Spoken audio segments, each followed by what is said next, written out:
తాగి ఆ దానాన్ని తింటాయి. పక్షులు బాగుంటేనే మనమైన రైతులు బాగుంటాయి. మనం పంటేస్తాం. పంటేసినప్పుడు చీడ పురుగులు మనం మందులు కొట్టకుండా పంటలు బాగుపడాలంటే పక్షులు ఉండాలి ఎక్కువ. ఈ రోజులలో పక్షులు కనుమరుగైపోతున్నాయి. ఒకప్పుడు ఊరపిచ్చుకలు ఉండేవి, ఇప్పుడు కనపడుతున్నాయా? గద్దలు ఉన్నాయి, ఇప్పుడు కనపడుతున్నాయా?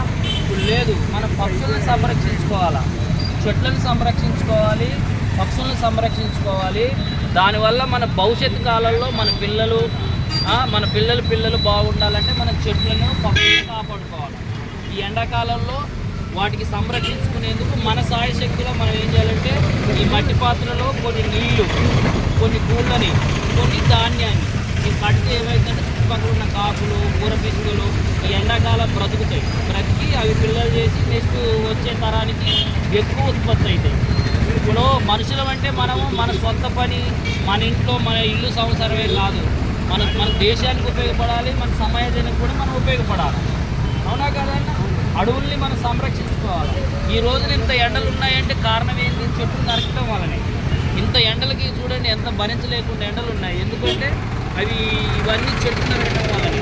మనం కూడా ఒకరికి చెప్పాలి, చెట్లు నరకకూడదు, చెట్లు నరకడం వల్ల ప్రమాదం ఉంది. ఇంకో విషయం కూడా చెప్పాలి.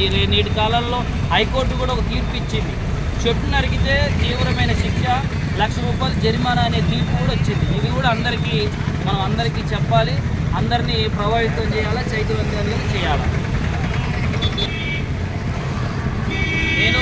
నా పేరు శనగా కళ్యాణ్ కుమార్. నేను గత 2020 రోజున మన ప్రకృతి ప్రేమికుడు మొక్కల రాజశేఖర్ అన్న ద్వారా నేను దీక్ష తీసుకున్నాను. అప్పటి నుంచి వెళ్ళి మరి మొక్కల్ని పెంచడము, అదేవిధంగా పక్షుల్ని కాపాడటము, అదేవిధంగా మరి నేటి సమాజంలో ఎక్కడైతే మొక్కలు నరుకుతున్నారో అక్కడ ఆపటము, అలాంటివి చేస్తూ వస్తున్నాను.